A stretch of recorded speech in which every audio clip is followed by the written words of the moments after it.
It's the Sports Peninsula Podcast coming up. We're starting our 7th year here at the Sports Peninsula Podcast, and every year begins with our first round NFL mock draft. Our team will walk through all 32 picks as hope springs eternal for all the NFL teams looking to improve or perhaps find a next generational star in the league. We'll analyze each team and their needs with a keen eye on what our Detroit Lions could encounter at pick number 29. With the 2024 draft being held in downtown Detroit starting this Thursday, April 25th. Now, here is your Sports Peninsula team.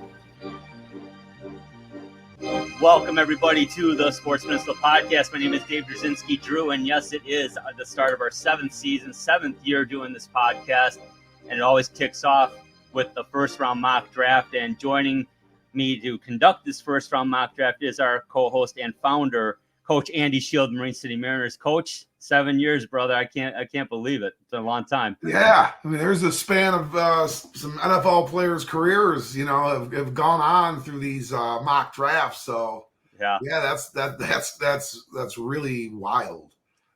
It does feel like yesterday, that we were just doing this, just like we are today, and tinkering with things, and we've come to the current format as it stands, and bigger and better things in the future, right?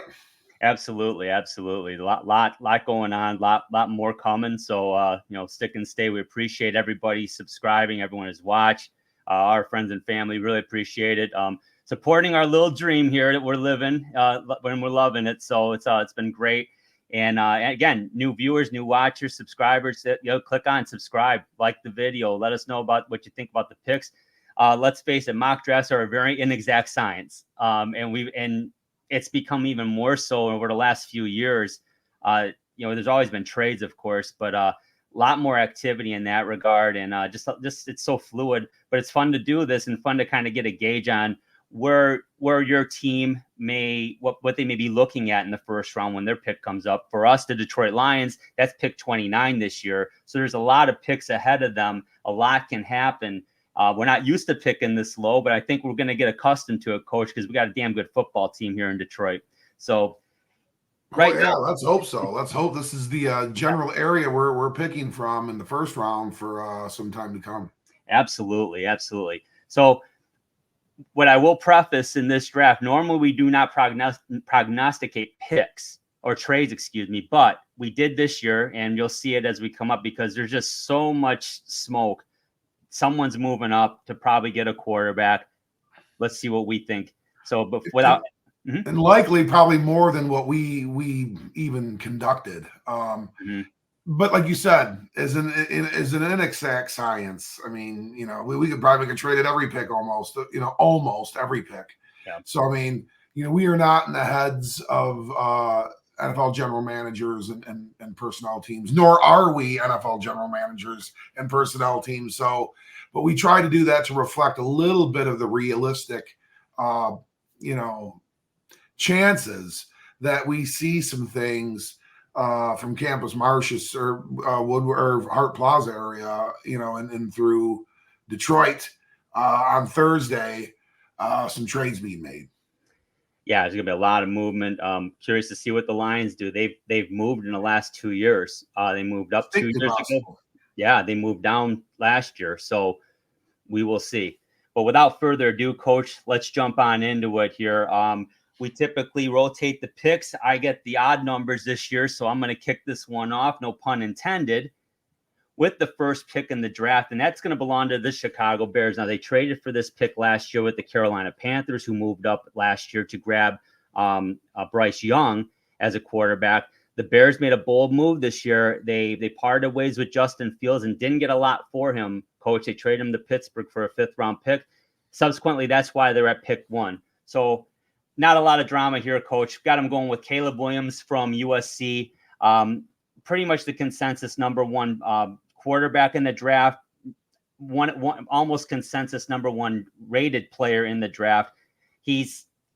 I don't think there's a can't miss prospect in any draft per se, but he's as close as it gets. And there's probably 3 quarterbacks that are right in that mix. But Coach, he's got solid size. He's Pat Mahomes-esque, just tremendous arm talent. He's an escape artist. He can he pulls off spectacular plays. He's a very accurate passer. He's comfortable on the run, very comfortable in running an offense under pressure, which is huge. he's just a tremendous reader and play faker too. Very fluid, flexible athlete. They need a quarterback, obviously, and by trading Justin Fields, they made it very well known that's exactly what they were going to do, and that's what they get. He joins DeAndre Swift in the backfield. They picked up Keenan Allen. They have DJ Moore. They have Cole Kmet. This is a scary offense now with Caleb Williams, coach. Yeah, just got to block for him. Got to make sure we're blocking for him. That's going to be the true litmus test is Caleb Williams protection. But yeah, I mean, they wanted a facelift on offense, and they're getting it. It was tailor made. This draft was perfect for the Chicago Bears to be able to make this move. It's really a no brainer. 100%. This is going to be Caleb Williams in this slot for the mentions that for all the things that you had mentioned. Yeah, not a lot of drama there. But now we go to pick 2, the Washington Commanders, coach, and there's a decision to be made here too. So what are you thinking? Yeah, with the number 2 pick, we're going to stay in the same position group, Drew. The Washington Commanders are also in a similar position to the Chicago Bears in that they have a quarterback. They have a young quarterback. They actually still, well, they traded Sam Howell to Seattle and moved on from him. To the Seattle Seahawks. That's correct. That's what I was alluding to. And they are going in another direction at the top of that position as well. And staying with that, with the number 2 overall pick, the Washington Commanders select Jaden Daniels, quarterback from Louisiana State. This year's Heisman Trophy winner. He ran away with all the awards. He had the biggest year of any quarterback in college football. 6'4", 210, sublime athlete. Shows it in both phases as a quarterback. He's a breakaway runner. He can pull off the big home run threat as far as a rushing quarterback, and he has got pinpoint accuracy. He can hit windows with like threading a needle. This is a really, really tailor-made quarterback to get going with an NFL franchise right away. He'll be, probably, implemented early, and will, right away get a chance to show what he's got. But Washington is going to go with Jaden Daniels. Yeah, he's going to start right off the hop, just like Caleb Williams is. And on trial by fire. I think ultimately Daniels' physical skill set won out in this because I think it's going to be a tough call. It probably has been a tough call for Washington. And it's a foregone conclusion Williams is going to go to the Bears, although, of course, anything could happen. But that's likely what's happening. Yeah, he's a great player, though. I gotta admit, I mean, his skill set, his physicality, it's impressive. So nice pick by Washington in that scenario. Coming up to number 3, the New England Patriots. So the Patriot way, coach, and there's no more Mac Jones. There's certainly no more Tom Brady. So the Patriots need to do something here to address this new coaching regime now. Gerard Mayo, their former player, former assistant for Bill Belichick, so he's definitely ready to go. And this is who he's going to put under center for him, coach. Drake May out of North Carolina, the 6'4", 230-pound quarterback. Just excellent athlete. He's got plenty of speed. He's got a big arm. I mean, he can really throw it downfield. And he's got great arm talent and a quick release. So he's got some touch too, but he can really rip balls in the tight windows. He likes to thread the needle. He's got a long build. He's fast and quick. He's got strong ability to throw under duress. He's very fluid and flexible. He's really got impressive mobility, which makes that's what made the decision so difficult, I think, over Washington at number 2 between he and Daniels, and really May produce a lot of velocity on his throws. So he's going to have to show, though, that he can perform under pressure. He's going to have to show that he's got a good camaraderie with his teammates. So I think Drake May will definitely have to hit the ground running, be ready for camp, and have good timing with that receiving core in New England to be effective. But he's going to get the starting nod there in New England, and I would be shocked if he wasn't starting game 1 for them, coach. New era, new feel in New England. It's a new era and new feel. The Belichick era is gone. This is the Mayo era, and they're moving forward. It's the identity of the organization is now different, and Drake May is going to lead that charge. I think there was 3 quarterbacks, probably definitely 2 quarterbacks that were pretty much fitted to be starters, in their rookie year. I think Drake May is certainly one of them. You had mentioned all those things he's going to bring to the table there in Foxborough. and in the AFC East. So yeah, they get their guy. And I do think this for sure is Drake May as well. Yeah, he's going to be a good one too. These top 3 picks are really nice quarterbacks. Now we go to pick 4, which is the Arizona Cardinals pick, but we're projecting a trade here, Coach. We've got the New York Giants moving up, and I know we talked about this at length, because there's a lot of teams that are vying for this spot, but it just made sense to us because the Giants are at pick 6. So really, they move up 2 spots. Arizona was back a couple. They exchanged a couple day 2 picks where Arizona was back again, but Arizona also picks up a first-round pick next year from the Giants, which makes this a pretty enticing trade. And you'll see why in a couple picks. But the Giants move up. And Coach, what do you got them doing? Well, I'd like to add a few of my own thoughts too in regards to the trade, since this is a trade that I think is very realistic because I think it's a 3-way phone call between the Giants, the LA Chargers, and the Arizona Cardinals. The Arizona Cardinals have their man, and I'll be making that call here in a few, but they have their man. They're going to take at 4. That's who they want to draft. If they could acquire another top 100 pick and still acquire that said player, they would make this trade in a heartbeat. So they're fully on board. The New York Giants are looking to the future, and that is at the quarterback position. They have big money invested in Daniel Jones. There is only really one way out of that is by taking the cap hit and implementing somebody on a rookie deal. And they have a very good opportunity to do that within 1 year and have Daniel Jones have that opportunity to lead the Giants one more time, knowing that the Los Angeles Chargers, which I know looks like a match made in heaven with Jim Harbaugh and a certain quarterback that's on the board, that's not very realistic when you have a Justin Herbert that's already in place. And the one thing that Coach Harbaugh alluded to at the combine at some of the NFL coaches meetings in Orlando a few weeks back was the offensive line, and building the offensive line and how excited he is to do that with the Chargers. The best offensive lineman is on the board and a generational offensive tackle that has been compared to Penei Sewell and Joe and the Alt boy. So this is a pretty safe trade for the Cardinals. They're probably going to get their guy at 6. So at the number 4 pick, the New York Giants move up and they select quarterback out of the University of Michigan, J.J. McCarthy. This is a great fit for him. Could J.J. McCarthy be one of these quarterbacks that's a starter on day 1 of his career? You could. There's also plenty that you could say that he might be best served to have maybe a year to break a little bit. But I tell you what, you have one miraculous leader and a heck of a young man in J.J. McCarthy. He's got very pinpointed athletic ability. He's a high end or a higher end athlete at the quarterback position for the NFL. He's got great pocket agility. He can reset the windows in the offense very well, and he can really extend with his feet. He, if flushed, he can be positive yard guy. He can pick up first downs. Loves the big situation. There is no stage too large for him, and that's a good thing because he's going to a very large stage on the East Coast. He's accurate.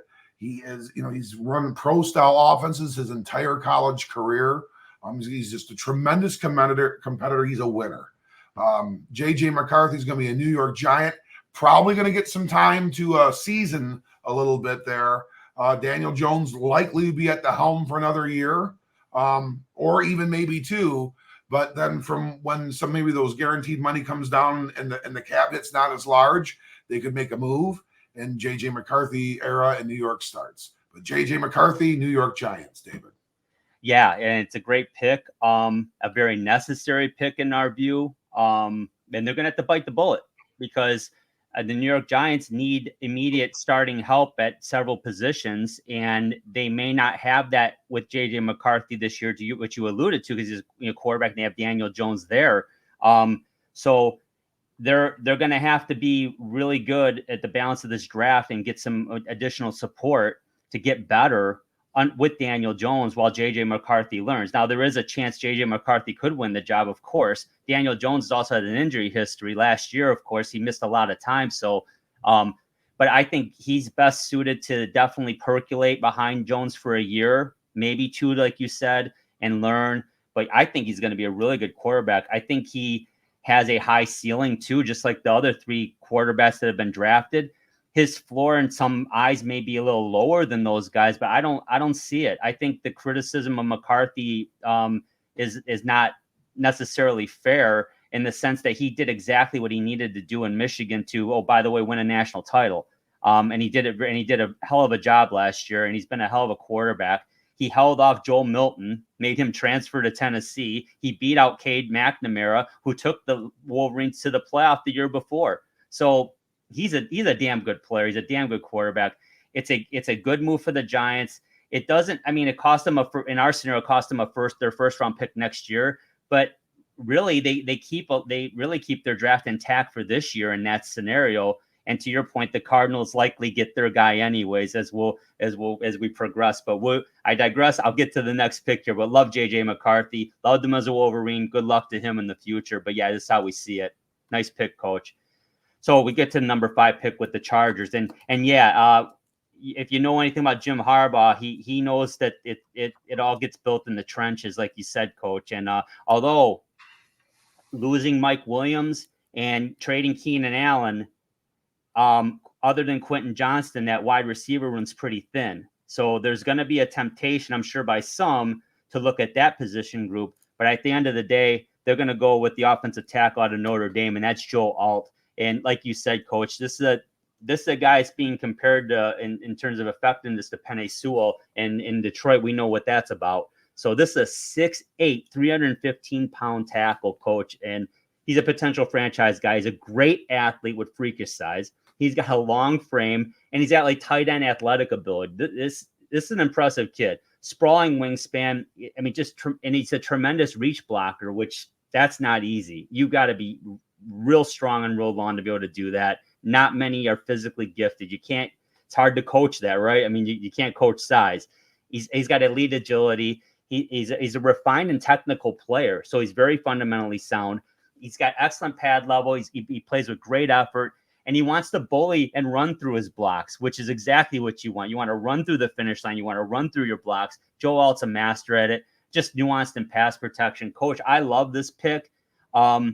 The sexy pick would be receiver here, but the fundamentally sound and probably more prudent pick is the offensive line, and you cannot go wrong with Joe Alt. Your thoughts? Well, hey, and Drew, I know you and I kind of, had different thoughts in regard to this pick. Your initial thought was this is where Marvin Harrison goes, and I think that's very, very realistic. And like I said, that trade that we just made does not happen, will not happen, if they think Marvin Harrison would be selected by the Los Angeles Chargers at the fifth overall pick. This is going off of the assumption that Jim Harbaugh knows that the real key for his offense, the real key for how he wants to do things, is to have an offensive line that can be on the football field for the majority of the game, controlling the run game and protecting the passer, and real underneath control, ball controlled offense. Those kinds of receivers, I'm not going to say they grow on trees, but you don't need Marvin Harrison to run that kind of an offense.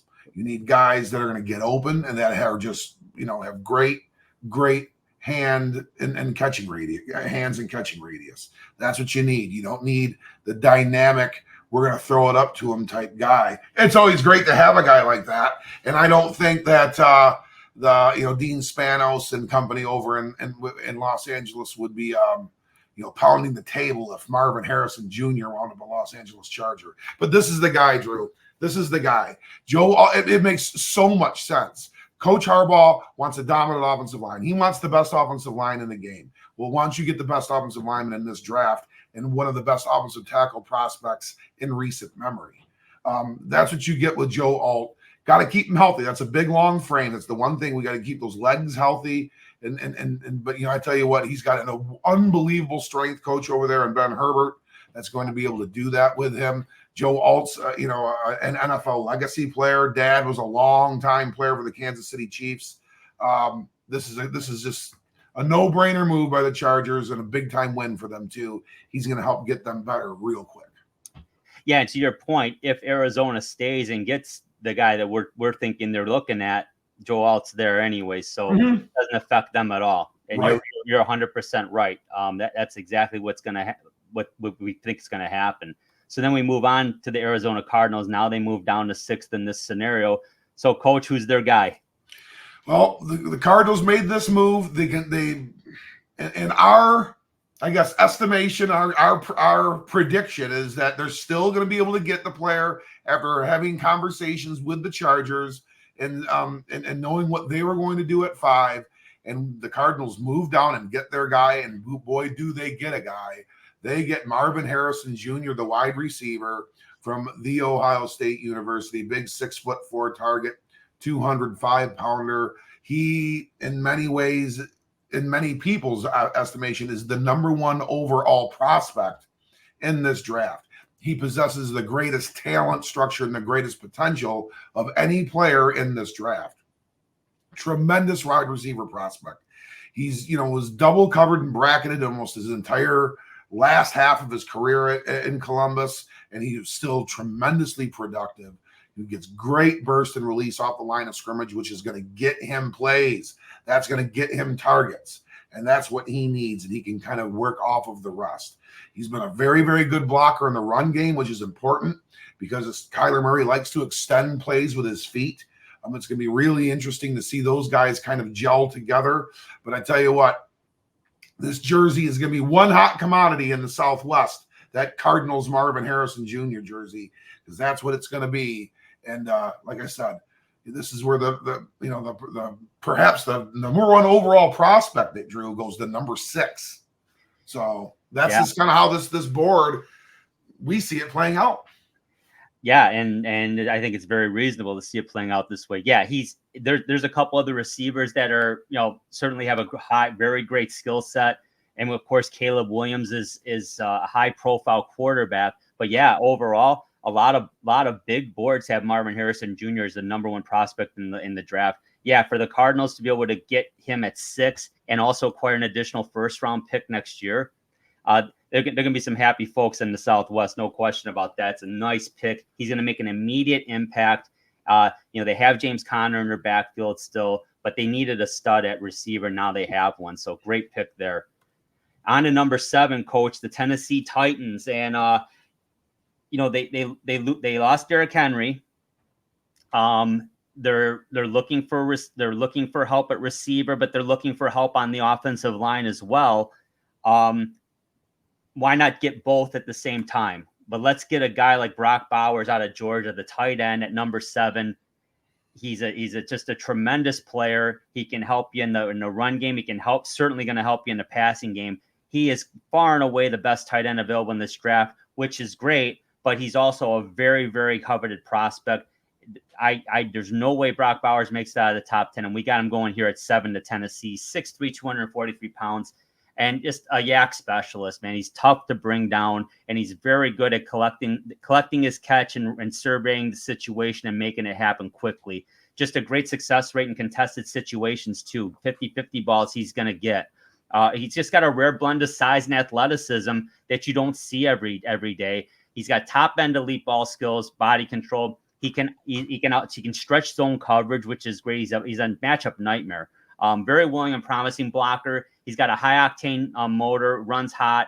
He's a lineman and play versatile. He can line up with his hand in the dirt. He can go out in the slot. He can do a lot of things. He's got great functional strength. Coach, he's going to have a lot of pressure on him being a top 10 pick and coming off of a year where you got a guy like, what's his name? Sam Laporta in Detroit here, who put up an amazing rookie season. So that's what he's going to be measured against, Coach. But Brock Bowers has the skill set, and I'm not saying he's going to put up those numbers, but he's going to be in that stratosphere there, and he needs to be for this team. Yeah, this is a great pick, Drew. He is a serious offensive weapon. Like you said, they're going to move him all throughout the formation. They're going to motion him. He'll get the ball as a ball carrier in the running game at times.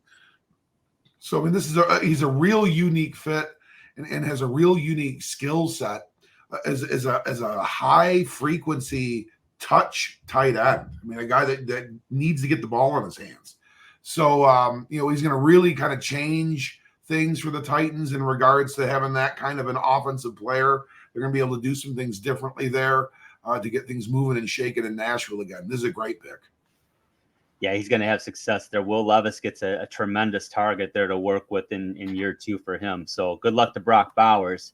On to the number 8 pick, Coach, the Atlanta Falcons. Yeah, with the 8th pick, the Falcons made a little bit of a big splash by getting one Kirk Cousins to come down south and play for the Falcons.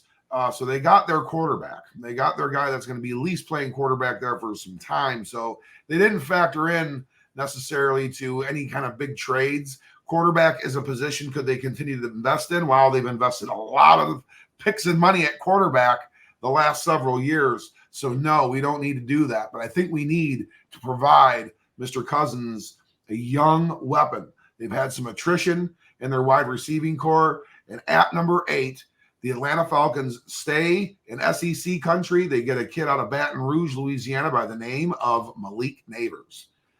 Wide receiver, 6 foot, 200-pounder for the Tigers. He is a freakish athlete, and he's going to do some things that are going to really widen some eyes. He's going to make some big plays downfield, some contested catches. He's going to get the crowd cheering. He can move around. He's a high-octane player. He's been compared to Deebo Samuel. His play set's very similar to Deebo Samuel. I mean, we're not really getting into weaknesses at all. I know he can be a bit of emotional, and he can, get a little bit fired up from time to time. And if things aren't going exactly, to code with him, he can get a little frustrated.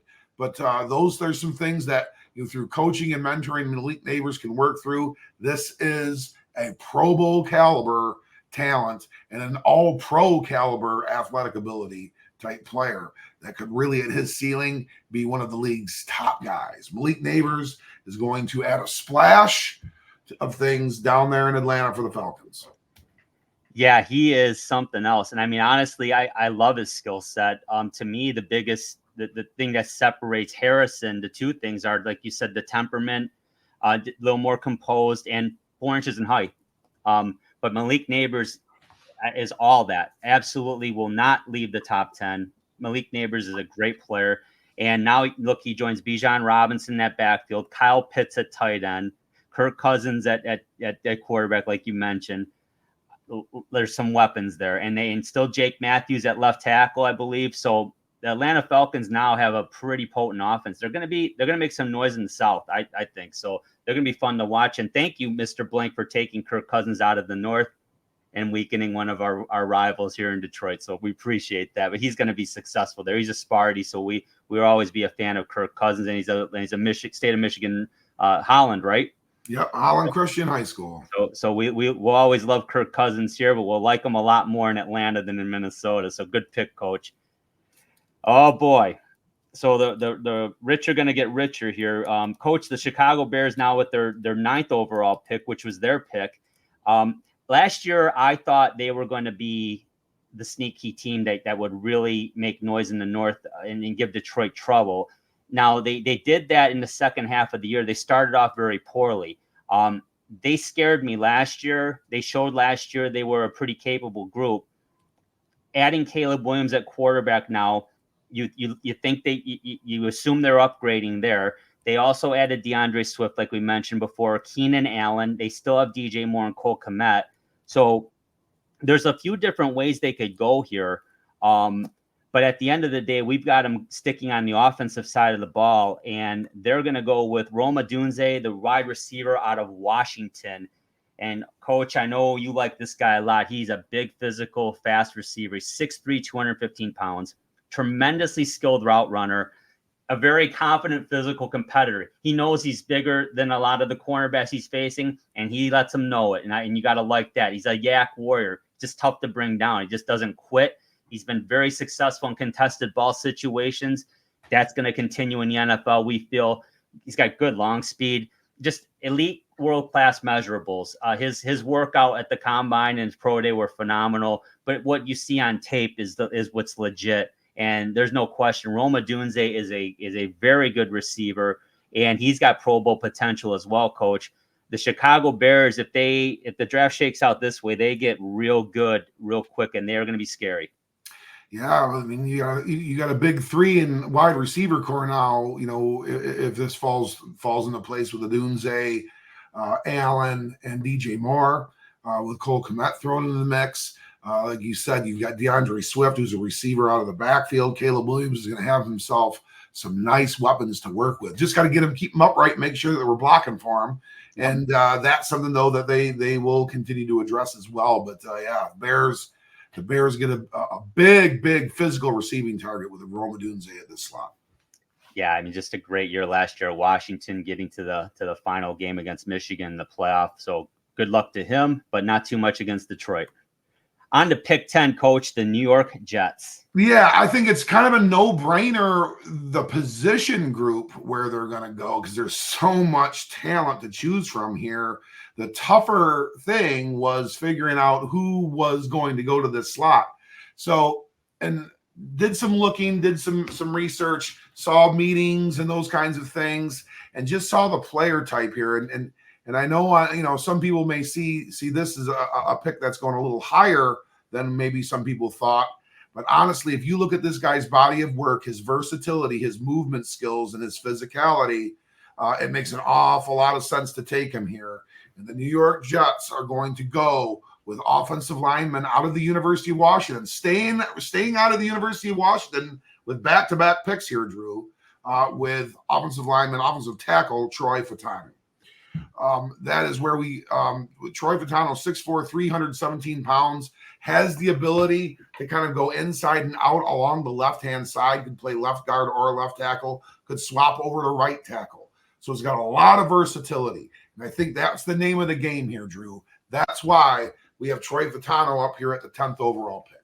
This is a guy that can really plug and play 3 different positions for Coach Robert Saleh and Mr. Aaron Rodgers over there in the Big Apple. He's a very tactical player. He's got good athleticism. He moves really, really well. He's a heavy, tough-handed player, physical, great fit for the Jets. They are reinventing that offensive line in front of Aaron Rodgers. This is a good player to do it with. Yeah, I mean, they have Hall at running back. They have Garrett Wilson at receiver. But what were they missing? Well, they missed Aaron Rodgers all season because I think he took 4 snaps and then was on for his life. Toast. Yeah. He ran for his life, I believe, in the first 3, and on the 4th when someone caught him. And I'm no Aaron Rodgers fan, never will be, but you don't want to see that happen. No, absolutely not. This was a matter of time. There wasn't going to be the 4 plays into the game. It was going to be 4 games into the season. He was going to get hurt. I mean, they couldn't protect him. Yeah, so this makes all the sense in the world. You like you said, you can plug this guy anywhere, and Troy Fautanu is so versatile. He's so good. Would love him in Detroit, believe me, and there's no way he's going to be anywhere near 29, but that's a nice pick. That's the direction they need to go. If they can shore up that line and keep number 8 upright, the Jets are going to be a really tough team in the East because that defense is no joke. So they needed to do this. It's a great pick. Back to the NFC North, Coach, the Minnesota Vikings. Now, this was the team that was, from what we've been following this for months now. This is the team that's most prominently mentioned as trying to move up to try and get a J.J. McCarthy. But at the end of the day, when we looked at it, and you broke it down nicely, the Cardinals aren't making that move with a team like Minnesota or anyone below them because they're not going to get the guy they want. They would have to make a killing in draft capital on it, and it just doesn't. They wouldn't get Malik Neighbors either. No, and in this case, Odunze either. So they would be missing out on potentially the top 3 receivers in this draft if they were to move down further than the Giants at 6. So the Vikings are here at 11. And realistically, they have to address the quarterback position. We saw it last year when Cousins went down. It was a revolving door.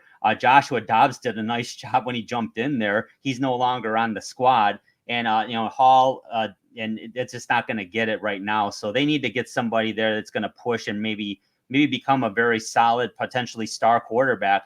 They're going to go with the Oregon product, Bo Nix, the former Auburn Tiger, transferred to Oregon, and the Duck. He had a great year last year, Coach. Bo Nix at number 11. He's got pretty good size. He's 6'2", 217 pounds. So he's got, average size for quarterbacks, not too small. He's really seasoned. He's a very knowledgeable prospect. So an elite pre-snap processor. So folks, you got a 40-second play clock. You break the huddle. You probably got between 20 and 25 seconds left. This guy's really good at evaluating what he's looking at. Is he looking at zone or man? Who's blitzing? Who's coming? Where are they cheating? Are they where are they stunting left, stunting right? He processes this very quickly and is able to audible at the line quickly in order to get that snap off within 3 to 5 seconds of the clock expiring to just break it down for you. That's what Bo Nix does very well. He throws a smooth pass. He's got an ability to extend plays. He's a very fundamentally sound quarterback. He's a very good athlete. He's got a great blend of athleticism and arm talent. He's got great agility. He's got explosiveness when he runs, so he can run when he wants to. He is a pocket passer, but he will roll out and he will hurt you on the run if he needs to. But he's really a total package behind under center coach for the Minnesota Vikings here at 11. Your thoughts on Bo Nix? Yeah, there's a couple quarterbacks sitting here for the Vikings. Like you said, they're going to do everything they possibly can to try to move into the top 4. It just doesn't look like it's very possible any longer. I think at one time, you might have been able to kind of envision it a little bit more, but it just looks to me that it's just not meant to be for them to be able to get in a slot, probably get J.J. McCarthy, who I think is who they would like to be able to get. Yeah. That or May. And I don't think they're going to be able to get to them, to one of those top 4. So that being said, this is if you want to say they're settling for Bo Nix, they're settling for all the things you had mentioned. This is a seasoned college quarterback. He's a son of a quarterback. He was kind of a born and bred decision maker when it came to having these kinds of offensive skill sets and offensive leader and athletic leadership skills. He's good with his feet, which is kind of outside of the Lions in the NFC North is going to be something that I think other teams are going to have to, because Jordan Love certainly is. And we know Caleb Williams is going to run. So, Bo Nix is going to add to that fray and can do things with that. And he puts the ball where it needs to be when it needs to be there. And he can manage. Now, can Bo Nix start right away?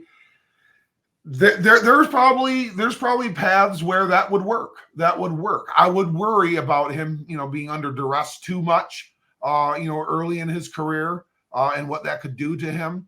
But if he could be seasoned for a year or two by a veteran quarterback, and I know the Vikings are looking for a new day here and a new dawn in this position. Bo Nix is going to provide that for the Vikings. Skol gets a guy that is going to be a longer-term quarterback for them.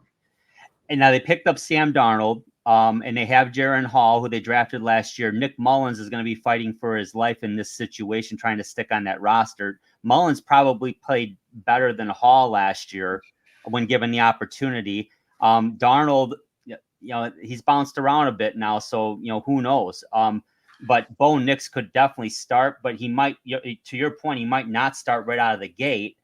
But I would be shocked if Bo Nix doesn't see the field pretty early in the season. I'll be honest with you, Coach. That would tell me that somebody else stepped up. That's surprising. But I think he'll work here. I'll be honest. I've always been kind of lukewarm on Bo Nix. I was lukewarm on him in Auburn. He had a great year last year, though. So he's showing that he definitely has a ceiling that's pretty high. I think his floor is what separates him from being in that top 4 group. I think there's a chance Bo Nix might not develop into a real good starter if things don't work out well. He's got to keep sharp. He's got to keep improving. That if he's able to really pick up on the nuances of NFL defenses, I think that's what's gonna help him a lot. He's got the physical ability. If he can handle the mental aspect in the NFL, then I think they've got something there. But we shall see. And then we move on now to our next pick, and that's the Denver Broncos at 12, Coach.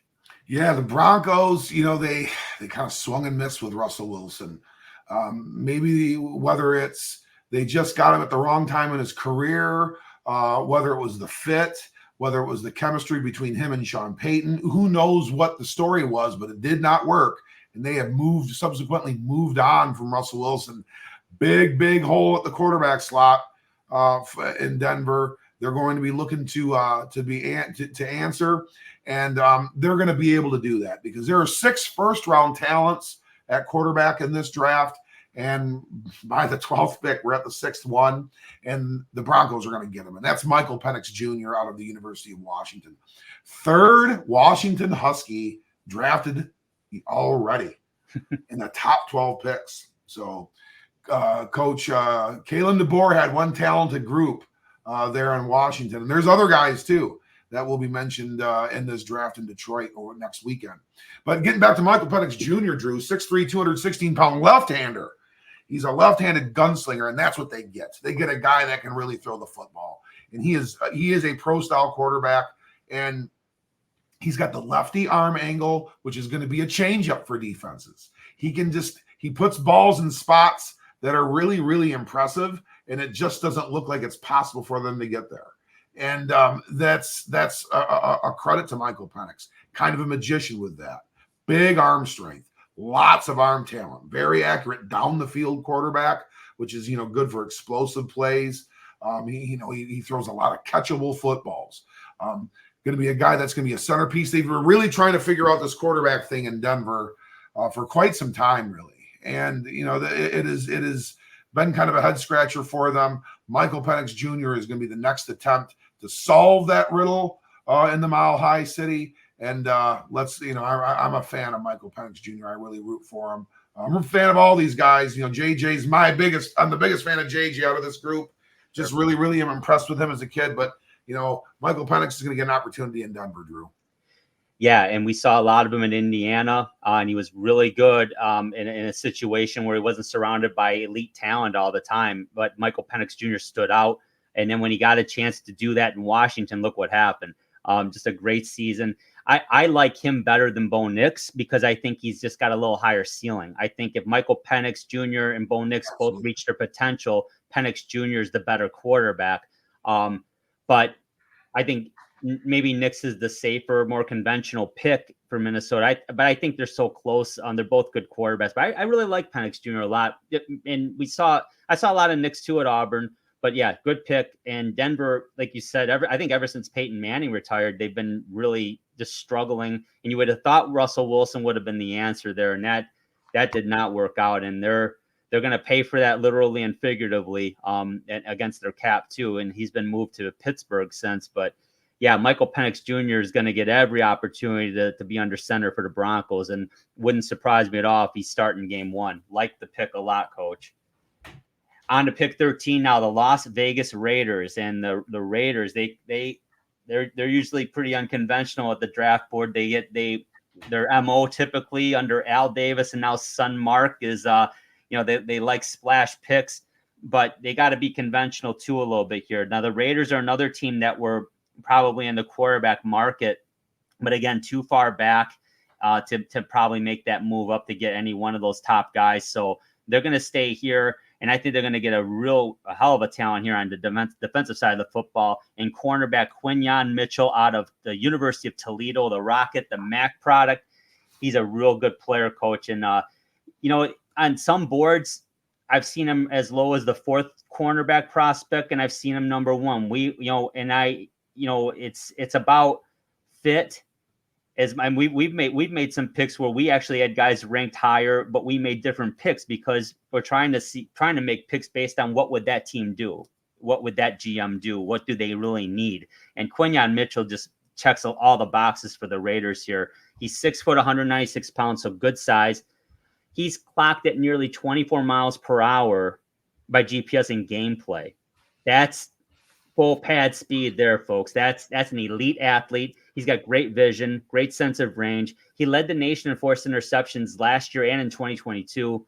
He's elite acceleration, elite recovery speed, which is the one thing about Quinyon Mitchell. You talked about it, Coach, on our cornerback prospect show, which we have a playlist for all our prospect breakdowns. We break down all these guys, folks. So if you want to take a look at the in-depth analysis, go to those podcasts, and Coach does a great job with that. But he does rely a lot on his recovery speed because it's so good. Probably don't want to do that too much in the NFL because every receiver you're up against is elite. So, but he's got the ability to do it. Zone coverage maestro, field general. He's a leader. He's a mean tackler. He's tenacious, great ball skills, just really versatile. He can play zone and man, and elite closing speed. I don't think you can go wrong with Quinyon Mitchell here, Coach, for the Raiders at 13. No, he's got Raider written all over him. He physically mean football player, reckless abandon, a closer, a collider, mean tackler. He's a Raider. Quinyon fits the Raider mold through and through. This is a great slot for him. Yeah, he's going to excel there in Vegas. On to pick 14, Coach. Yeah, pick 14. Staying on the defensive side of the ball. The Saints, the Saints are kind of in flux. They're trying to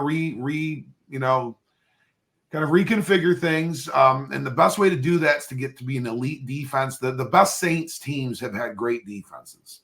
They play great defense. You get in the Superdome, it gets loud. It's real tough place to play, and that defense is bearing down on you doing things. And they are looking to hit a home run threat in the pass rush game here with this pick. And New Orleans, they're going to stay in SEC country too, Drew. And they're going to take edge defender Dallas Turner out of the University of Alabama. He slots in here at the number 14 pick. At 6'4", 252, he's a phenomenal athlete. Sub 4.5 40 guy. Runs a 1.54 10-yard split.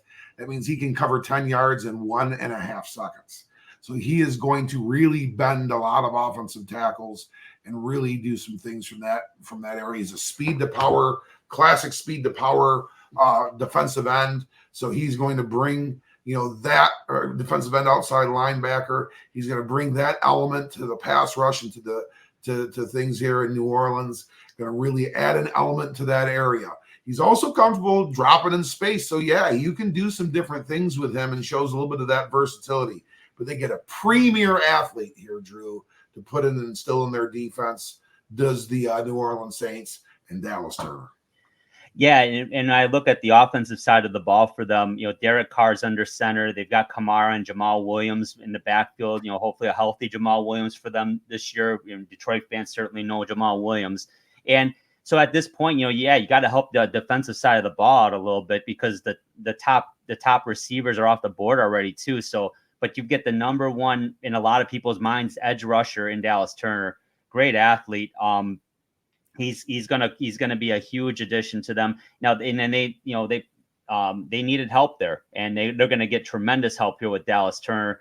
He was a phenomenal player for Alabama, and I don't see that changing when he gets to New Orleans. So he's gonna make life uncomfortable for quarterbacks in the NFC South for sure.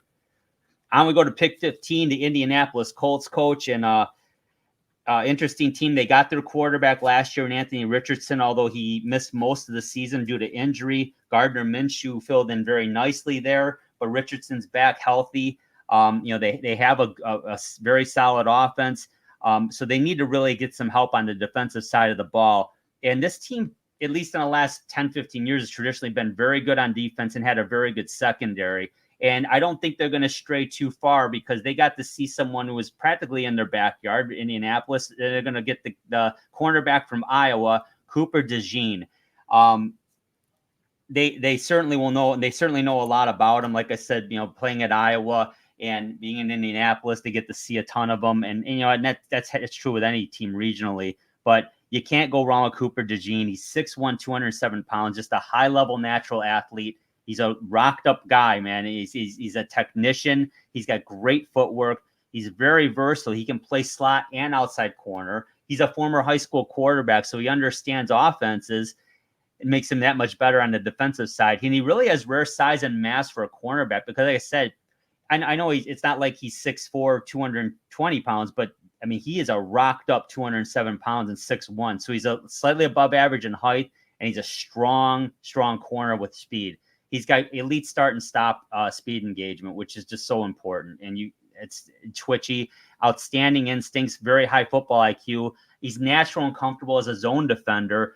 And he's also a tremendous punt returner, coach. So this guy's going to make potentially a huge impact for the Colts at the very least on special teams, but he's likely a plug and play starter at corner as well. What are your thoughts? Yeah, and that's, his versatility. He's got this great size, 6'1", 207, so rare. They're going to move him around the secondary. This is a guy that you can kind of use within your defense, which is really, really unique.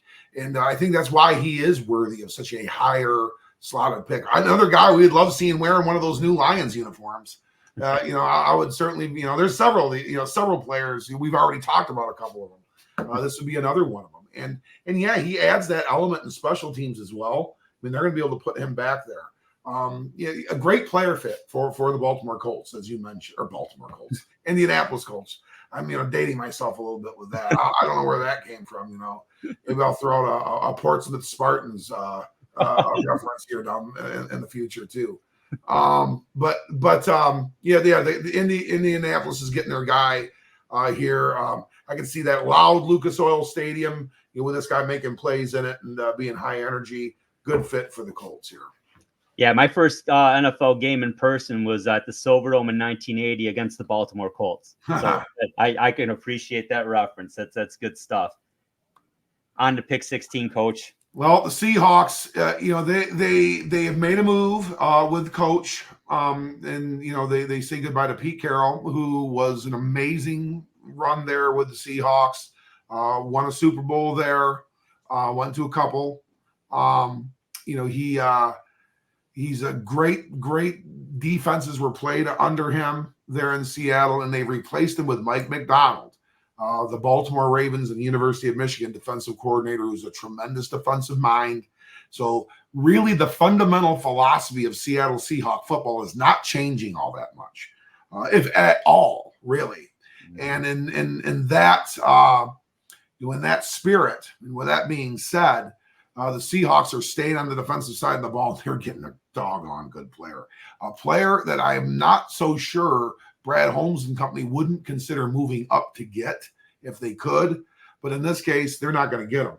And that's Jared Verse, edge defender out of Florida State. He really burst onto the scene and really kind of just is really showed the nation when he was able to get down to Tallahassee and play in the ACC, the type of player that he is. 6'4", 260-pound workout, just freak. He is, I know the term rocked up is used in sports a lot. Yes, he is that, but he is tremendously strong. He's a true 3-down defender. You can have him in at 4th and inches. You want him in there at 3rd and 30 or 3rd and 20. He's got just great burst and physicality. Just a tried and true, physical specimen that's going to only get better with better technique and doing things the Seattle Seahawk way, which will be implemented right away. White hot motor, tremendous competitor. Man, did the Seahawks get a good one here, and Jared Verse, Drew. Yeah, I agree with that sentiment too. If somehow the Lions were going to trade up, this would be a gentleman who they would potentially target. No doubt about that, because it is a need, and he checks every box as a defensive end / edge rusher. Like you said, he can play in any scenario, any situation. So instant starter. The Legion of Boom continues, and perhaps this is generation 2, and Jared Verse leads the way for the Seahawks. So yeah, excellent pick. On to pick 17, coach, the Jacksonville Jaguars. So, offensively, this team's starting to really shape up, and they certainly had a very good season, playoff team last year. They have their guy in Trevor Lawrence, and they certainly have helped build up that offense. So they're looking defensive side of the football. And in the past, the Jaguars have always had a strong defense. They're trying to build that back up. So they're going to be looking at the edge rusher out of UCLA, Leatu Latu. He's a tremendous talent, coach. He's a 6'5", 265-pounder, and really has the best usage of hands by a defender in this draft. So I mean, you want to hand fight at the line, which you're going to have to do every snap. This guy's an expert at it, and he's awesome.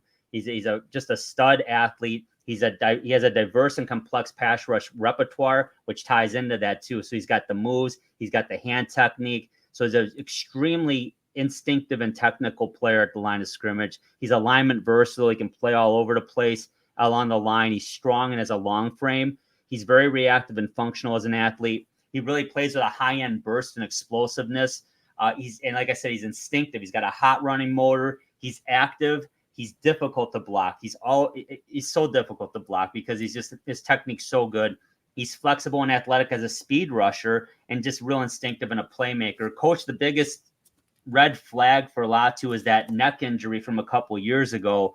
But aside, and that was 2021, I believe, is when that happened. So we've seen him playing since then and playing at a very high level. So that's the only concern I have there. But other than that, this guy's a stud athlete. He's going to play right away. Your thoughts? Yeah, and that certainly is a red flag because he has top 5 physical talent in this draft. He is a home run threat in the pass rush game.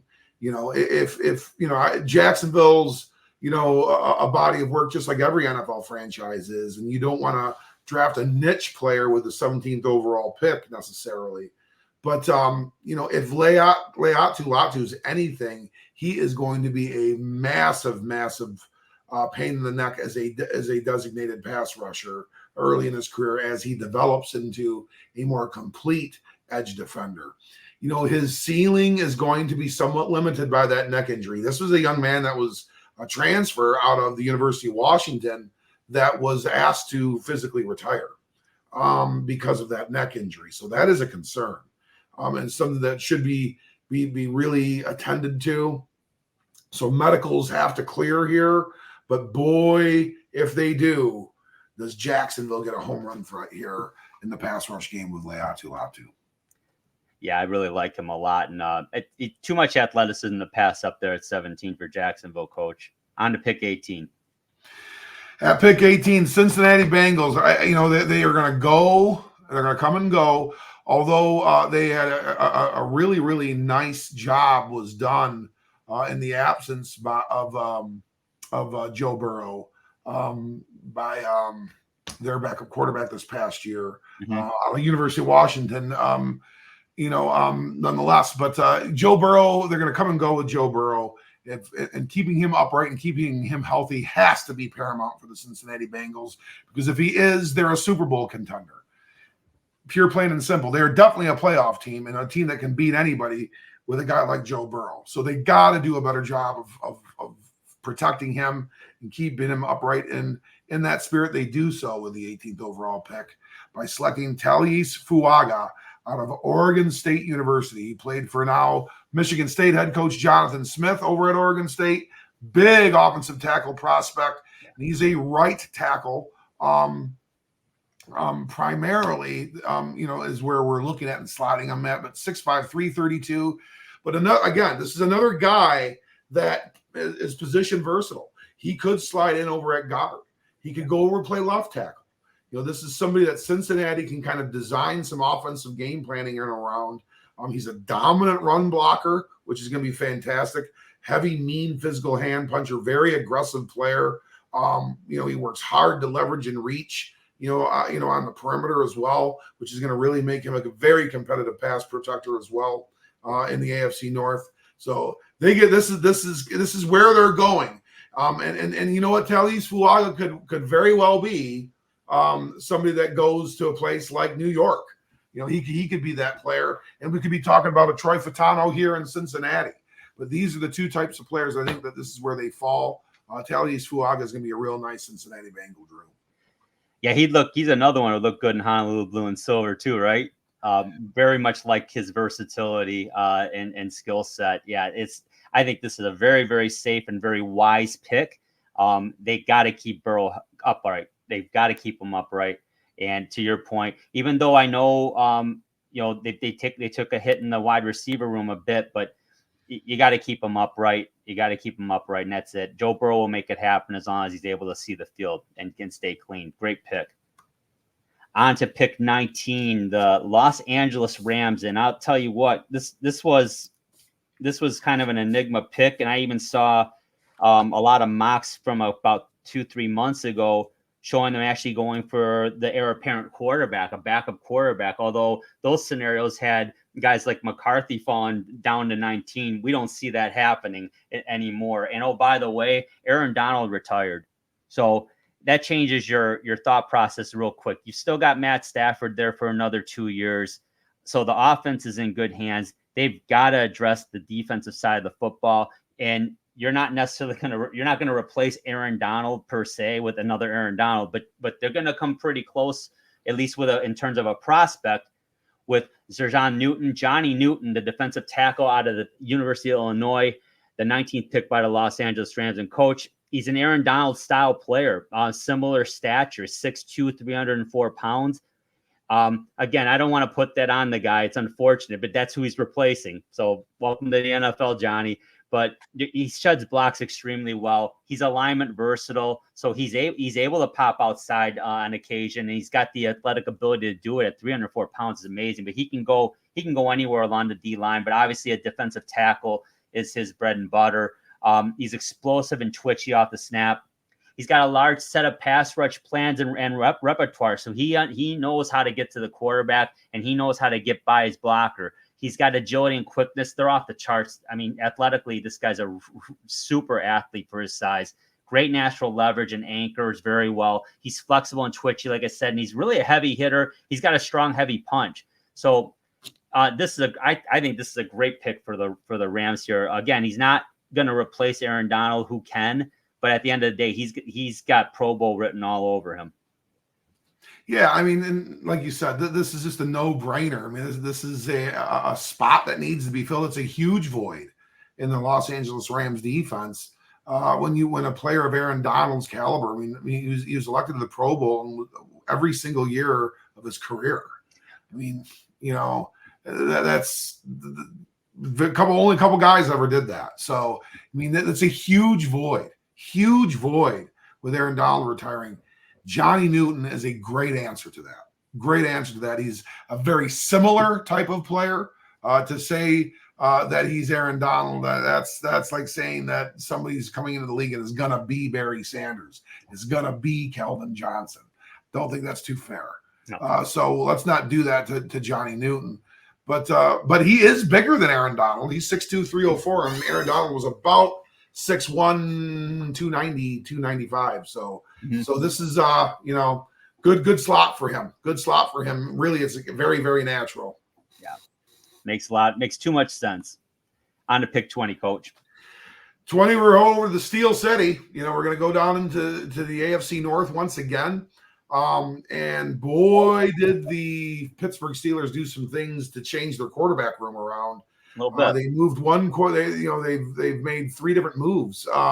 They moved their guy that did start last year, and Kenny Pickett, a first-round pick from a couple of years ago, to Philly. And he'll stay in the state of Pennsylvania and back up Jalen Hurts in Philadelphia.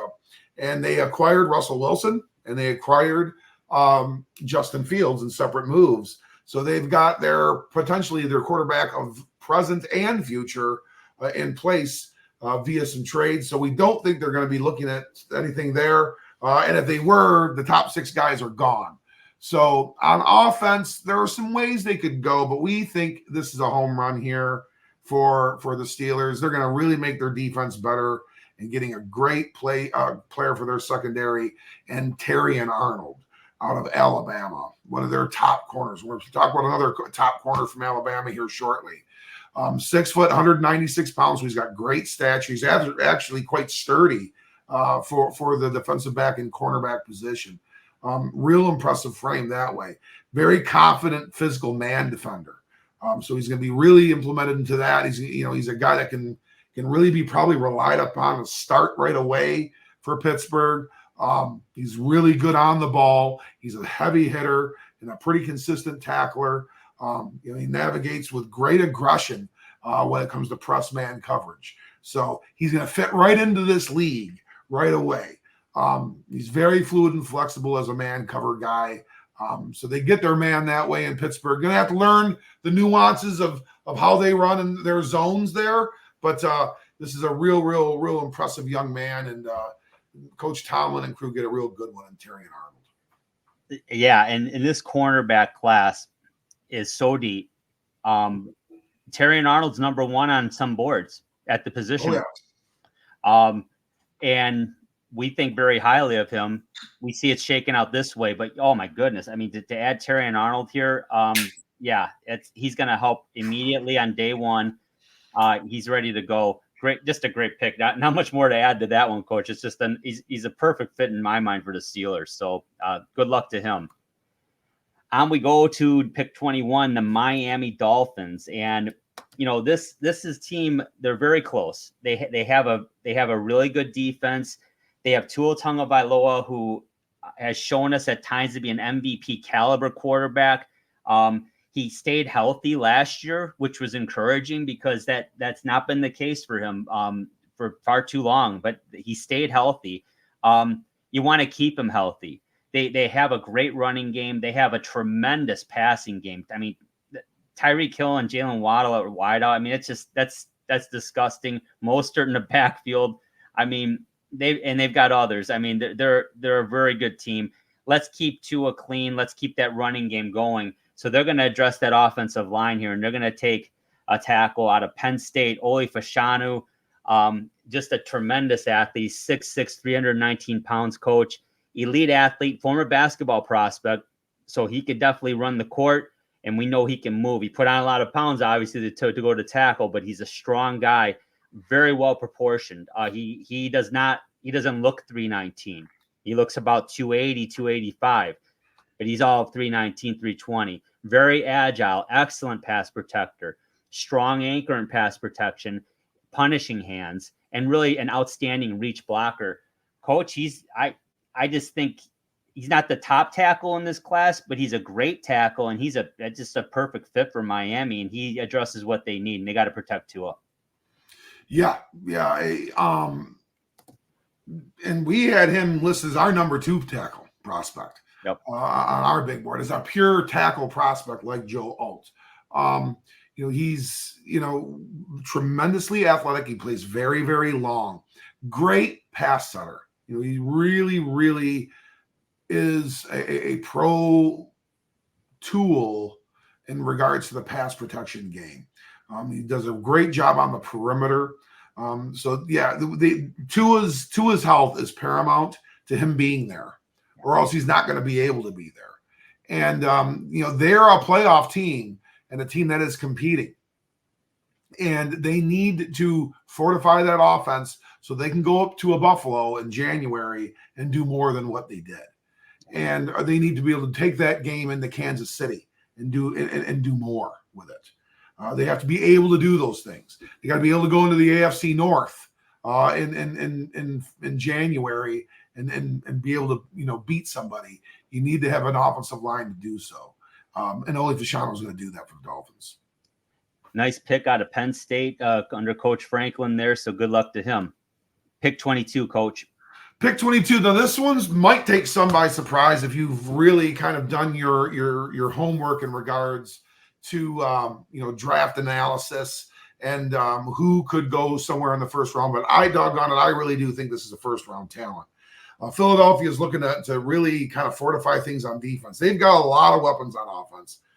They've made some small tweaks here and there.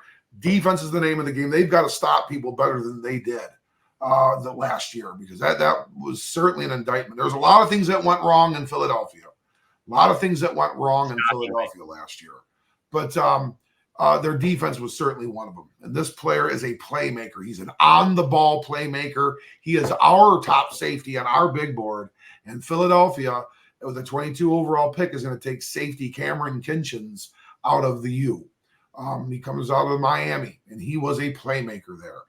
He plays a Willie Mays type free safety. I mean, he is a coast to coast, sideline to sideline guy, hawking on as many downfield throws. If it's downfield, he's going to be in and around it. He's a big hitter. He creates a lot of fumbles. He makes a lot of big plays. 5'11", 206, got a durable build, runs really, really well. Very, very fluid, deep cover guy. So that's going to be, that box is checked for them. They're getting a great player here. I'm telling you what, I know some people say, oh, he's a fringe day one player. This is a second round pick. This is not even the top safety. Not by this board and not by this call. We got him going in the first round. Philadelphia's getting a playmaking safety. Yeah, you hit it, ball hawk. And this, the defense, when you look at it on paper, it's mind-boggling to me because it's just loaded with talent. But again, you gotta hit your potential. A lot of ifs, but if they all are in lockstep, this defense could be tremendous, should be tremendous, and Cameron Kinchens will help that speed up that process. There's no doubt about that. I like it a lot. I didn't even blink when this pick was made. I think this is a very intelligent decision. Might not be what the big boards say per se. However, most of the time, that's not how it rolls. I mean, like you said, we've even gone against our own board because that's just how the draft goes. And there's other things that come into play, other intangibles, and Kinchen's ball hawking ability and ability to make plays is something they really need. They got to get after the quarterback. They got to force turnovers and get the offense on the field because that's where they win games with Jalen Hurts and company. So nice pick there, Coach. On to pick 23, and here we go again. The Vikings with that second pick.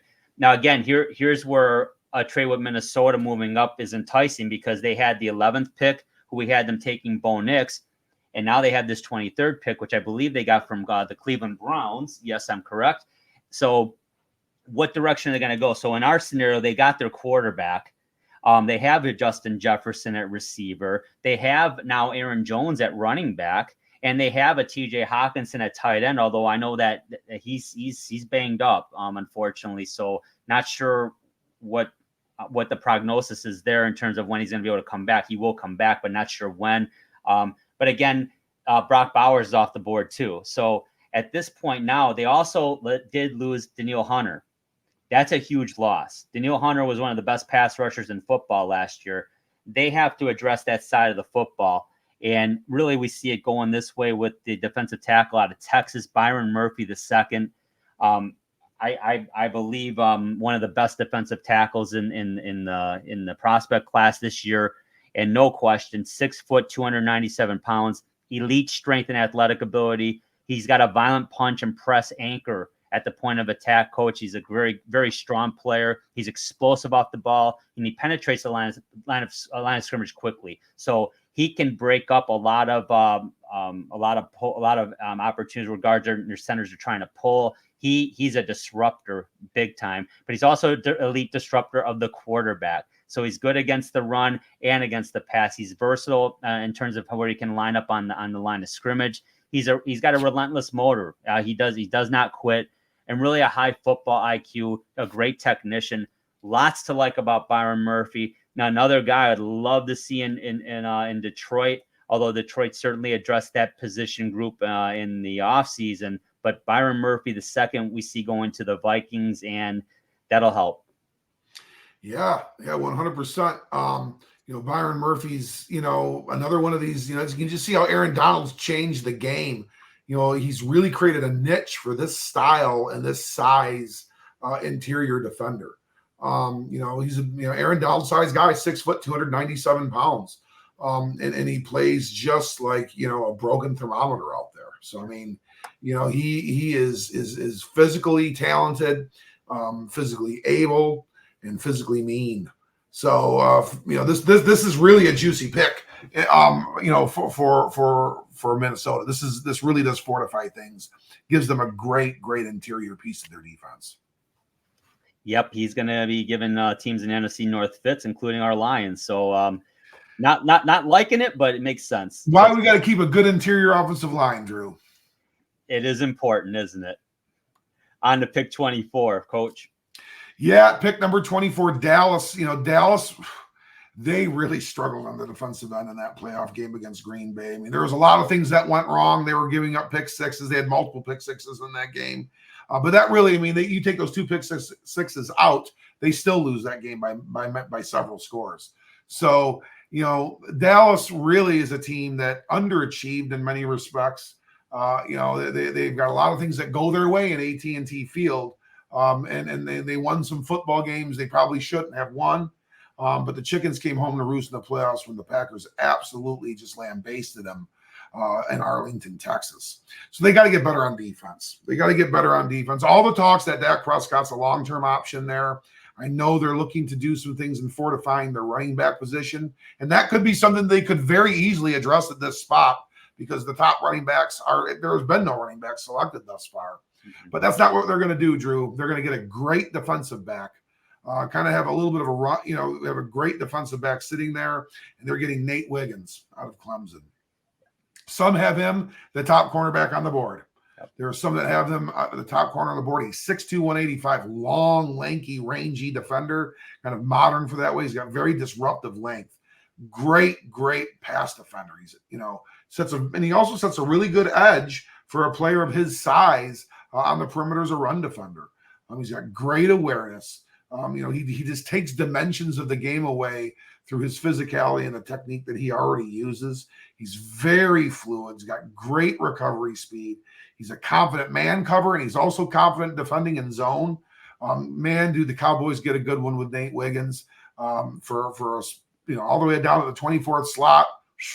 This is a good player to jump in there, and he's a real plug-and-play starter for the Cowboys. And it screams to, echoing our sentiment that it's just such a deep cornerback class, and having to replace Gilmore makes it all the more important to do that because he's still out there in free agency and not likely to return there.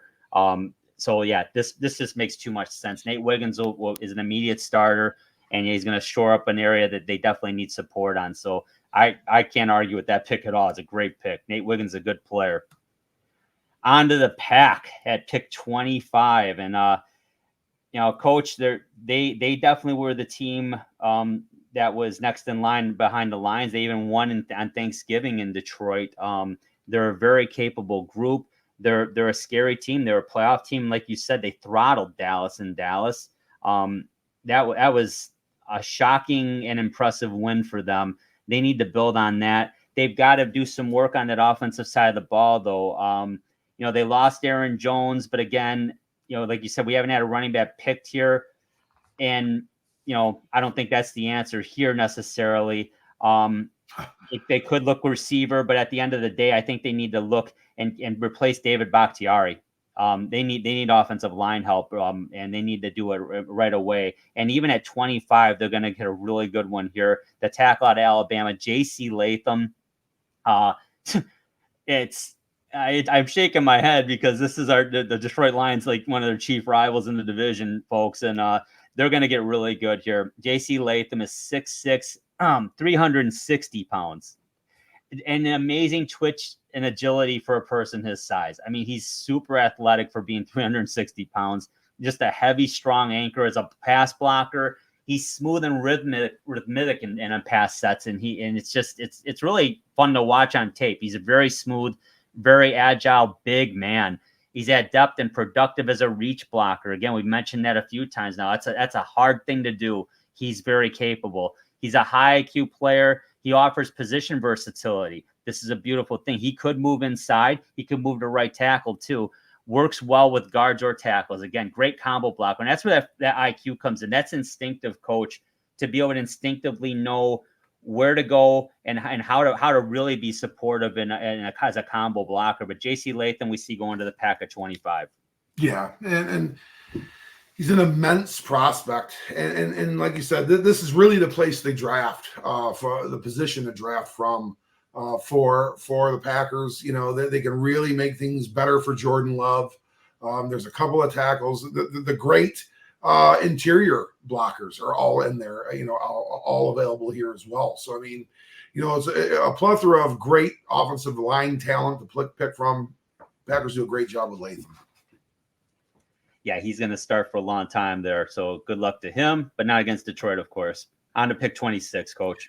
Yeah, and here's another one that's just, this is another player that I think the Lions very much, at least a lot of Lions fans are very knowledgeable of, because this is a guy that certainly would fit a role for the Lions this year and definitely into the future, but he has a little bit more pertinent role in Tampa. Tampa's, again, they want to keep Baker Mayfield upright. Baker Mayfield showed that they can keep the Tampa Bay Buccaneers a very relevant playoff contender, because they certainly are, and a team that can definitely contend to win the NFC South.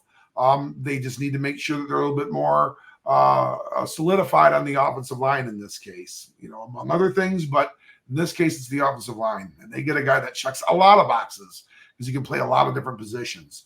And that's offensive lineman Graham Barton out of Duke. This is a player that the Lions, I know, are interested in. 6'5", 314 players that can play any position from left tackle to right tackle. He's a former true freshman starting center for the Duke Blue Devil football program, and subsequently moved to left tackle. But he has gotten snaps and moved all around the offensive line for the Blue Devils in his career. He's a tenacious, just offensive lineman, kind of blue blood. Just a guy that is meant to be in there. He's got a great football IQ, bright young man, very mobile, can block out in space extremely well. Tampa gets an outstanding offensive line prospect, a guy that could be a Pro Bowl type player. And Graham Barton, his ceiling is, honestly, his ceiling, if he maxes and reaches his fullest potential and gets to play in the most games without injury, he could be a guy that wears a gold jacket, because he's just that versatile. He really is. I just said that. I just said Graham Barton could be a Hall of Famer. So, yeah. If you're a Graham Barton fan, this is the podcast for you.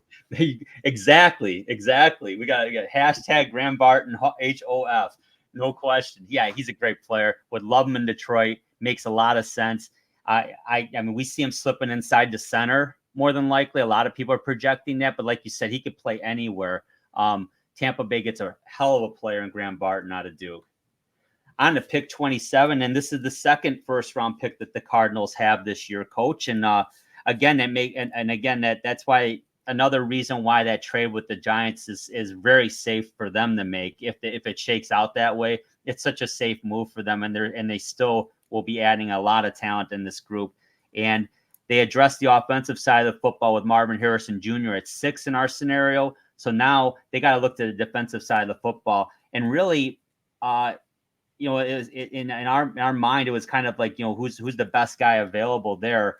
And it makes sense to get the cornerback out of Alabama, the other cornerback, Kool-Aid McKinstry.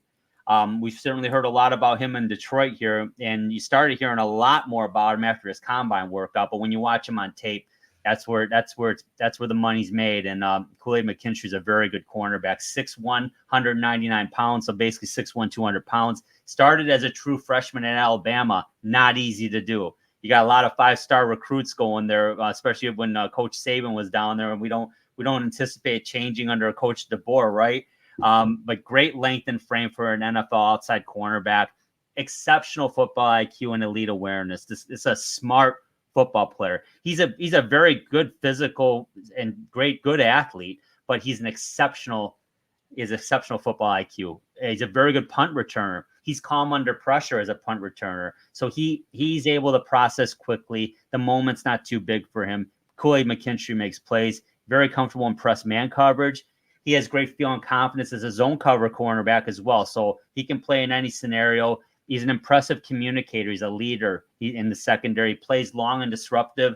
He has great recovery speed. He's a speed magician. He's sneaky quick. He's comfortable and successful against bigger wide receivers. That's a good thing because he's going to be facing a lot of them in the NFL. Just tremendous ball skills. And Coach, he's just so physical and authoritative. He's poised. He's kind of a total package. And here he is at 27, the 5th cornerback off the board right now. And they're going to get Kool-Aid McKinstry there. That's a hell of a pick at 27. Yeah, this is another one. I think the one of those new line uniforms would look really, really, really good on too. That would. And fingers crossed that maybe our board isn't exactly 100% accurate and that couldn't happen. But we're going to get a great player here in a few picks anyway too. But Drew, you smoked a home run here with Kool-Aid McKinstry to the Cards. He's going to be able to jump in and to get a player this late that's going to be that comfortable playing football and the amount of football that he is.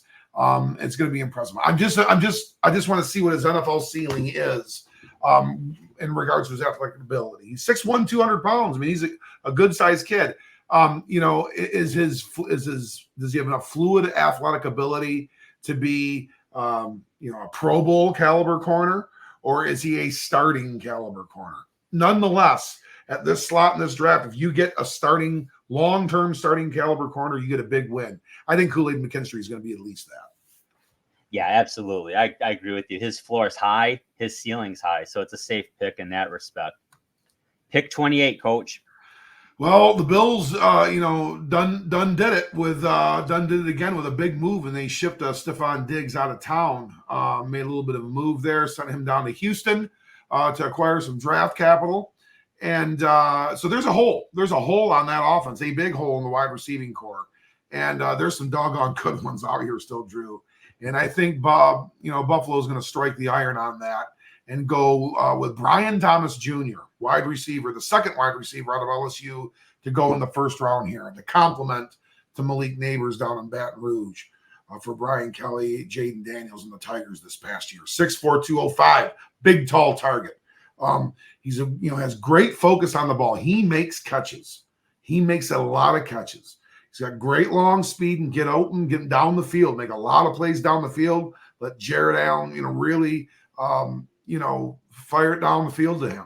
And, he's going to be that kind of a player for those guys.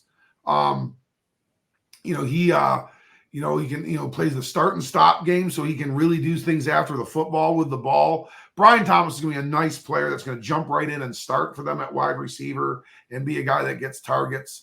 And, he's going to take a little of the sting away from moving on from Stephon Diggs. Yeah, he's a super talent. Love his length. Like, really like his length. I think he's just great focus.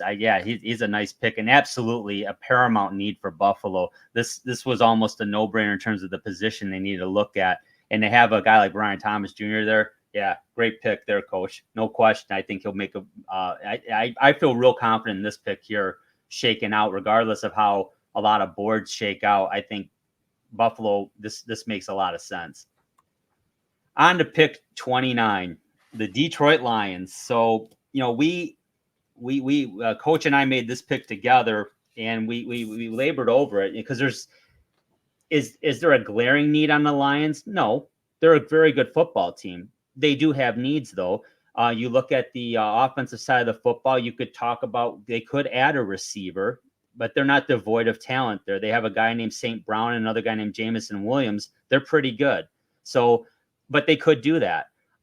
They definitely could go offensive line, but if you look at the situation, they have all their starters in place. They signed Kevin Zeitler at left guard for a year. They have Graham Glasgow back for 2 years. Big Frank at center's got a couple years left on his deal. They still have Decker and Sewell. Sewell's and they'll lock Sewell up long term. Decker, we're going to see what's happening. They're talking extension. So you could easily go offensive line here. But that being said, said player likely doesn't start this year, so you don't get immediate help. So you maybe don't necessarily immediately have to address it, because you could do that next year. You certainly could. Now you go to the defensive side of the football. They've made a plethora of moves in the secondary. Obviously we know about Cam Sutton no longer with the team. But there's a lot of potential back there. Brian Branch is there. They traded for Davis. They got Robertson from the Raiders. They have Kirby Joseph and Melifonwu at safety, but they certainly could add talent there, and they could very easily do that. Linebackers probably the one group that is not in play here. Doesn't mean it's not in play in the draft at all, but I'd be surprised. It's a pretty deep, solid group. Now, defensive line, you've got Hutchinson, you've got McNeil, you signed DJ Reader, you signed Marcus Davenport, you bring back Kaminsky, you have Broderick Martin there, you still have Onwuzurike, but they still lack a pass rusher. And now they have James Houston, who's a very good situational pass rusher, but we only saw him a couple of games last year for injury. We only saw him for about 9 games in his rookie year when he finally hit the field and was tremendous.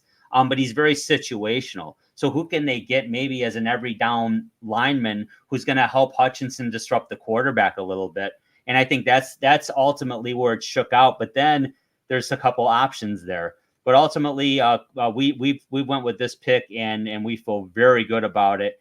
And that's the defensive end edge rusher out of Penn State, Chop Robinson. The 6'3", 254-pound Chop Robinson, a great football player, an extraordinary athlete. I mean, some of his get-offs from the line of scrimmage, Coach worded, he's almost inhuman. It's amazing how athletic and quick he is. Boundless energy, amazing torque and explosiveness. He's versatile, and he's a responsible run anchor edge. So he's not just a one-trick pony here. He can play the run. He's got plenty of power in his frame, and he's explosive. He's got exceptional flexibility. He can bend and arc well. Watch his combine workout and talk about that. That's amazing. Leverages with power and tenacity. Coach, a lot to like about Chop Robinson. I'll tell you what, if I'm an offense and I'm thinking I'm going to just double team Hutch and call it a day, not anymore. Your thoughts? Yeah, and there's a couple of defensive linemen by the name of Robinson here that are both fits. Yeah, there are both fits here, and one of them is a local. The one Robinson that we'll talk about him again, I'm sure today. Is actually a local guy too from Plymouth, but this is what Chop brings to the table. Okay, you picture that stadium when the opposing offense is on the field, with fans cheering as loud as they can, which that was one of the stories of the entire playoffs, was that atmosphere, and hearing what the Tampa and Los Angeles players had to say about what it sounded like in there. Picture having to concentrate on that, and you're trying to stay on sides without false starting on the edge, away from the quarterback, and you can't hear anything, and you have this human being that quick across from you. You're predicated on your movement being able to stop him. If he senses the ball snapped at all before you do, you're done. You're done. He's behind you. That's going to happen if Chop Robinson's here. That is it going to happen every play? No, of course not. But it's going to happen. It's going to happen a lot. And that's what you get with Chop Robinson. To get that at this spot in the draft, boy, what a gift. What a gift. I'm excited about it, Drew. Yeah, I just think at the end of the day, this pick makes the most sense because it addresses a need, and it also the most emphatic addressing of a need that they could have gotten. I think Chop Robinson will create an explosive situation in the pass rush, which will force quarterbacks to throw early, which was the problem last year. Too much time. I don't care who you are. You ain't covering guys for longer than 5-6 seconds. Quarterbacks aren't going to have 5-6+ seconds to throw. They're going to have to throw quick. And then that secondary and that linebacking core is definitely good enough to handle that. I think this makes a lot of sense. Would love it if it happens. To your point, there's other options here that would be very good as well. But we like Chop here at 29. So good luck to him. On to pick 30, Coach. Baltimore Ravens. Now, another team that plays great defense. And it just seems like they've come up short. It just seems like everything looks like the things are rolling like last year. This past football season seemed like this was the year of the Ravens. And that was the one football game the Lions played this year that we were thoroughly beaten so badly. Yeah. I mean, the Ravens were so clearly better that day. So this is a fantastic franchise, and they're a very good football team. They're a very, very good football team, but they need to continue to play great defense because their offense just seems to be in a playoff. They're going to need to win a game 14-10. Yeah. That's just the way it's just going to be to be able to get to the promised land. So they need to solidify their defense and continue to make that the premier, not just Lamar Jackson show, which it certainly is not there. That certainly is not. This defense needs to be the Baltimore Raven defense that franchise has upheld for some time.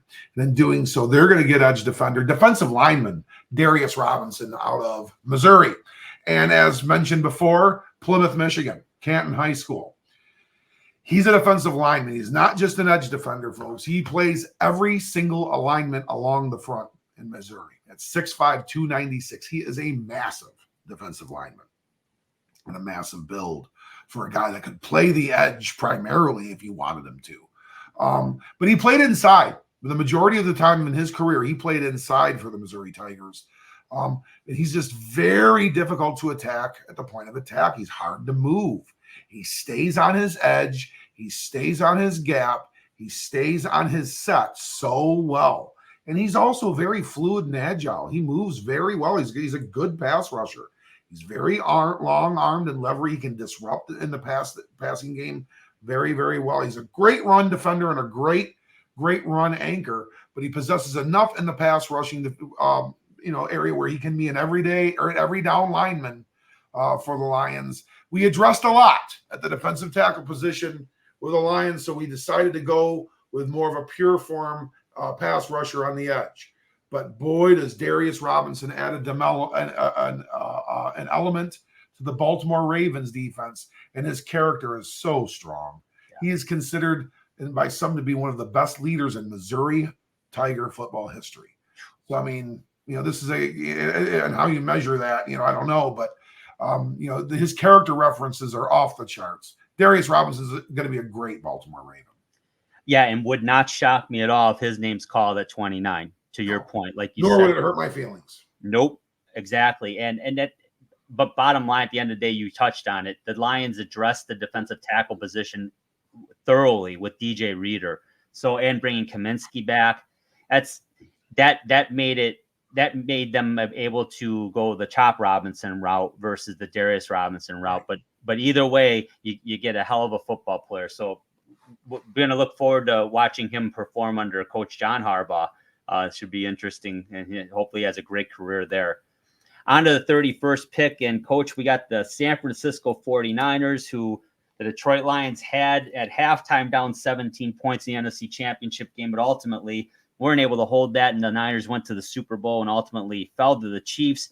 But what do you get? What do you get the person that has everything more? But there's always room to improve, and certainly they have a very good quarterback in Brock Purdy.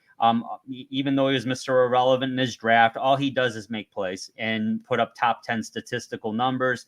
But he's not going to be mentioned with the Josh Allens or the Jalen Hurts of the world and folks in Pat Mahomes. You're not going to hear his name there, but you see him in the playoffs and you see him leading and winning and making plays. So you got to keep him upright. They have a great receiving core. They have a great tight end. They have a very good running game. So what do? You got to keep them upright. So it just makes sense that they go in the direction of Amarius Mims out of Georgia, the offensive tackle. Another 6'7", 340-pound offensive tackle at 31. We said he could be a bargain slotted franchise offensive tackle, and sure enough, that's where we have him. That's how it shakes out at 31 overall in the first round. Massive frame, amazing length, just outstanding athlete. He just operates with great competitive strength. So he's got a high motor, high octane performer, and he operates like a tight end to be, again, another tackle that's that size and still has movements that rival a tight end. You can't put a price tag on that. Don't tell his agent that. A movement creator off the ball and just an excellent pass protector. Coach, he's going to help them get that much better in San Fran. Talk about Amarius Mims. Yeah, I mean, there's other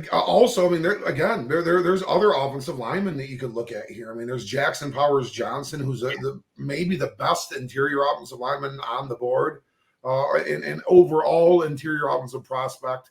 Either at least next to Graham Barton. But you know what? This is a first round offensive tackle, Amarius Mims. That size and reach is just massive.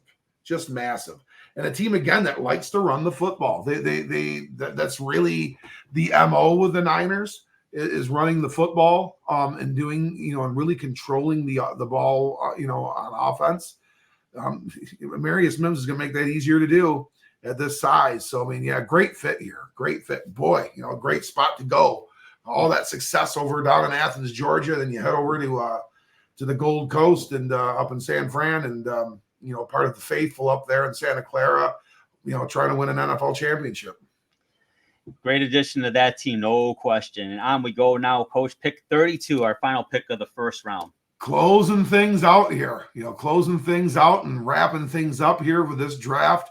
about an hour and 40 in. So I think we did a pretty good job, Drew. Absolutely. To the defending world champion Kansas City Chiefs.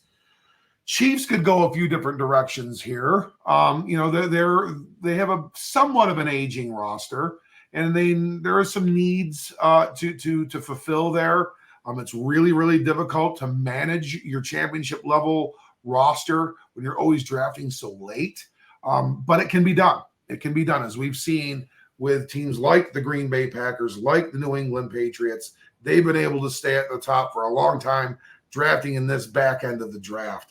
What Kansas City is going to, what they can really do here is a couple things. They can fortify that offensive line. Like I mentioned, there's some nice prospects still sitting there.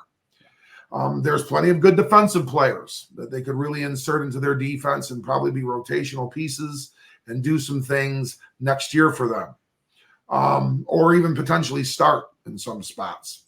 But what they can really do also is add a weapon to the arsenal of Patrick Mahomes. And that's probably one of the wiser things to do at this point in time.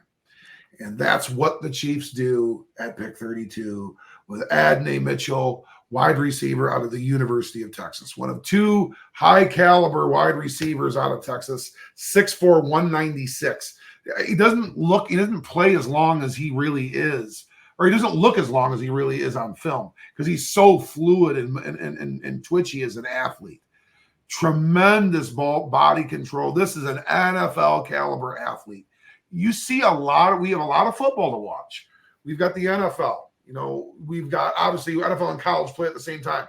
We've got the UFL going. You can watch a lot of high caliber pro football there. You've got the AFL, which, if you have the NFL network, you can watch some arena football and see what that looks like. We've got the CFL, which is also on the NFL network. That's, a long traditional league. A lot of these body types out there, a lot of these receivers, but there's a separation between those and the NFL guys. And this is an NFL caliber mover. He has the NFL caliber athletic abilities, a long strider. The biggest concern with Adonai Mitchell actually kind of surfaced this past week, which it's not startling or in this, in our today, our media coverage of today, some dark, nasty, sad, sinister, sordid affair. It's nothing like that. He really struggles doing a good job with monitoring his type 1 diabetes. He's a young kid that likes to drink sugar and eat sugar.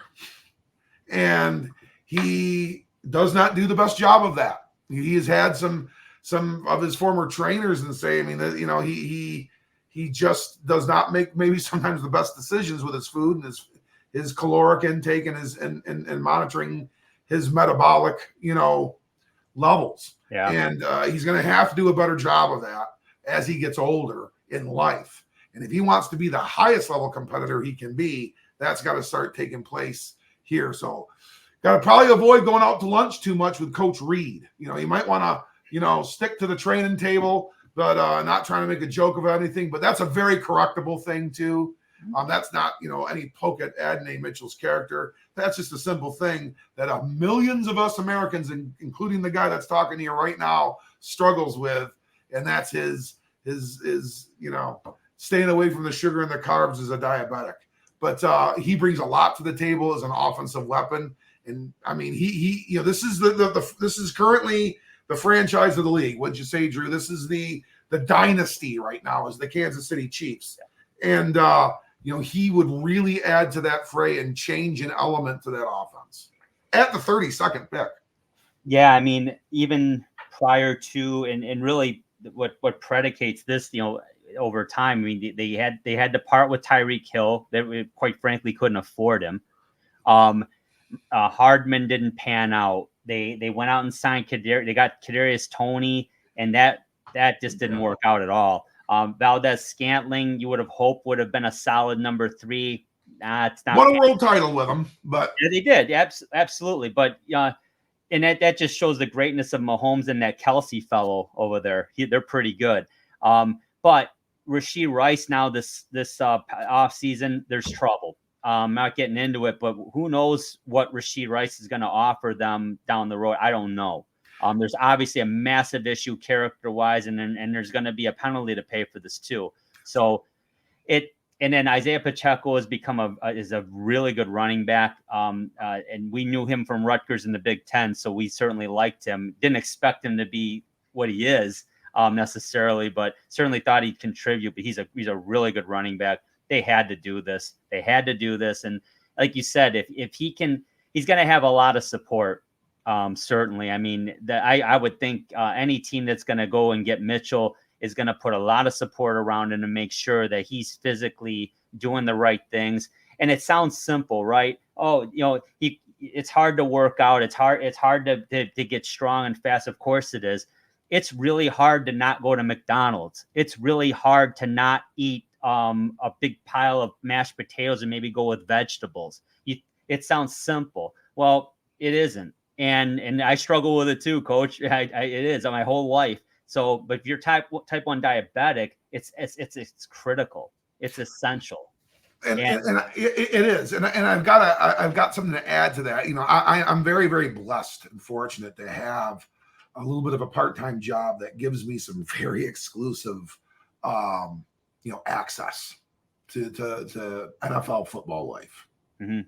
And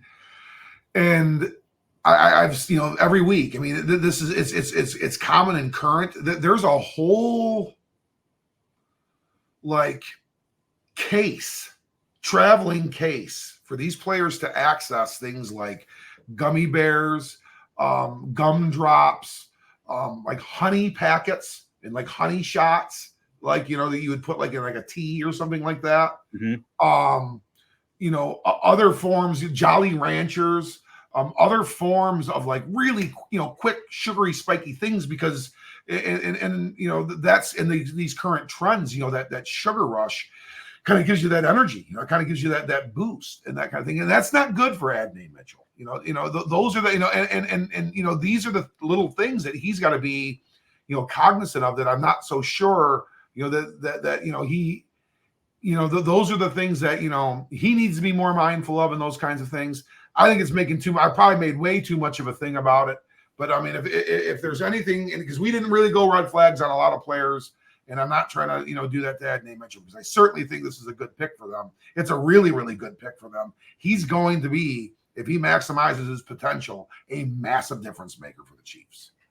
Yeah. And he'll and obviously, even with Kelsey still there and having to respect Isaiah Pacheco in the backfield, and also the escapability of Mahomes, he's not going to see a lot of double coverage out there. So he's going to get a great opportunity, and he's got one of the best ever to throw to him. So I think he'll be good. And then when you get around a locker room like that, I got to think the leadership is going to help him a lot too. And it's going to be great. So good luck to him. No question, Coach. Great pick. Coach, that's it. We're starting year 7. That's our mock draft.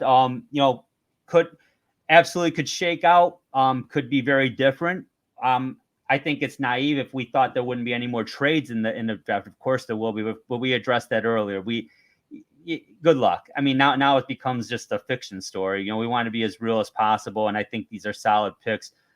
Your thoughts before we wrap up?